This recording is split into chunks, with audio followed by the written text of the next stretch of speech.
Friday Digest, a podcast by Shai Sharon.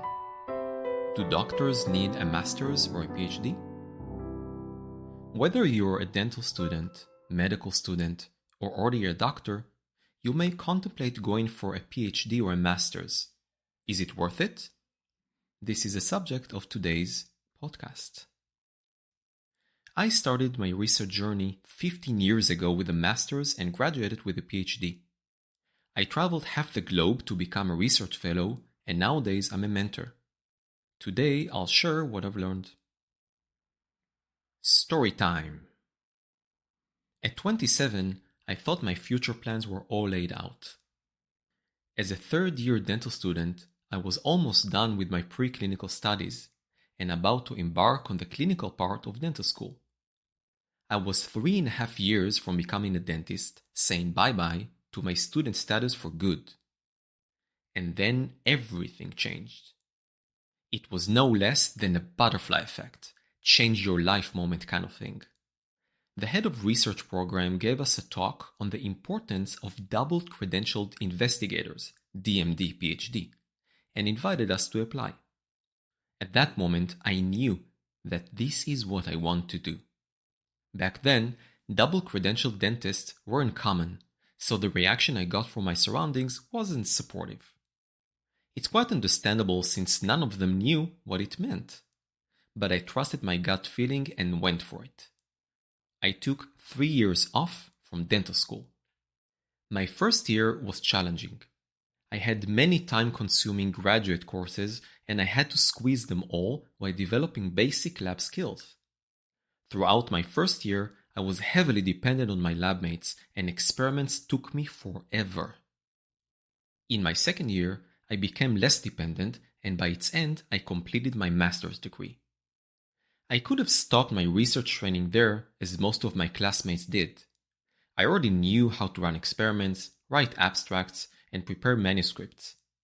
But if I ran into problems, and in research you always run into problems, I didn't know how to troubleshoot them.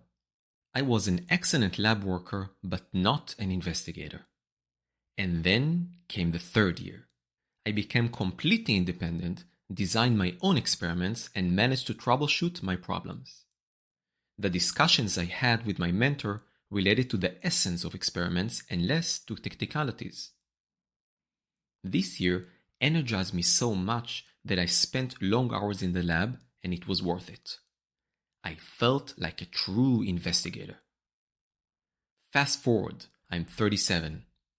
By that time, I completed dental school and earned my PhD, and I'm halfway through my oral and maxillofacial surgery residency. I'm sitting in a keynote talk about head and neck cancer immunotherapy at the International Conference of Oral and Maxillofacial Surgeons. I was mind-blown. Seeing the very preliminary results was more than enough for me to know that this is my destiny. Shortly after, I found my department chief and told him that Portland, Oregon is where I should be. As always, he supported me and paved the way. Fast forward, I'm 39 and I'm a research fellow at Providence Cancer Institute in Portland, Oregon, USA. This lab was love at first sight, and my mentors were a pleasure to work with. As for my scientific experience, that time had an enormous impact on the investigator I am today. And I couldn't have accomplished it all without having years of experience as a PhD. Looking back at that 27-year-old Shai, naively sitting in an introductory talk about the DMD PhD track makes me smile. That 27-year-old hoping that someday his PhD journey will get him somewhere, not knowing that this decision will allow him to embark on his life calling a decade later. Quote, "Experience is simply the name we give our mistakes." Oscar Wilde. So, let's discuss it. First of all, there is a huge difference between a master's and a PhD. Second of all, you need to decide if you need it. During my training, I pursued both degrees. In recent years, I started to mentor students in both the master's and PhD tracks. So let's put this experience into practice and discuss the 4 main factors that will help you decide. 1. Your long-term goals. 2. How to use it to improve your CV. 3. The amount of time you have. And 4. The skill set you want to develop. So let's start. Ask yourself, what is your long-term goal? You need to pick one. A. You know that research is something you want to pursue long-term. B. You're not very interested in research, but you need it to achieve another goal you have. C. You're not certain if research is for you. If you're in Group A, meaning you know that research is something you want to pursue long-term, either a master's or a PhD may be appropriate. If you're in Group B, meaning you're not very interested in research, but you need it to achieve another goal you have, a master's is for you. It will give you an excellent picture of the research world, but without the obligations, time constraints, and expectations inherent to a PhD program. If you're in Group C, meaning you're not certain if research is for you, you have two options. The first option is to find a lab that offers a short-term research project, such as paid by the hour job. The second option is to take 1 year off for a master's degree. Of the two, I recommend the master's degree. Pay by the hour lab workers are considered guests, and guests are not exposed to the full spectrum of the research world. Second, CV. If you plan on embarking on a research path just for having it on your CV, a master's is the way to go. Having a PhD on your CV without ongoing research goals and activities will not serve you well. In some cases, it will even require you to explain why you haven't continued with research. It is unlikely to be an issue if you have a master's degree. 3. How many years do you want to invest? My advice: invest at least 1 year as a full-time master's student. If you're a dental or a medical student, take 1 year off. If you're already a dentist or a physician, invest at least 4 days a week as a master's student for 1 year.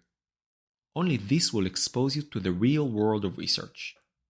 Anything less than that will be appropriate only if you want a degree on paper. This is an approach that I don't endorse, but may seem reasonable to others. For PhD, taking 2 years off from dental or medical school is the bare minimum, and I highly recommend taking 3 years. Why? So your skills will improve considerably after 1 year, and you will become completely independent after 2 years. What you accomplish during your 3rd year will be an excellent representation of how research really is. In most cases, after 3 years of being full-time research student, you can continue doing it part-time. I recommend 3 full workdays and 2 half-days.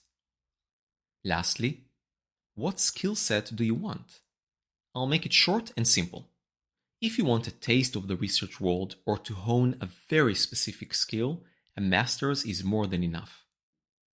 If you want to develop a deep understanding of how research actually works, learn new skills independently, and troubleshoot problems on your own, PhD is for you.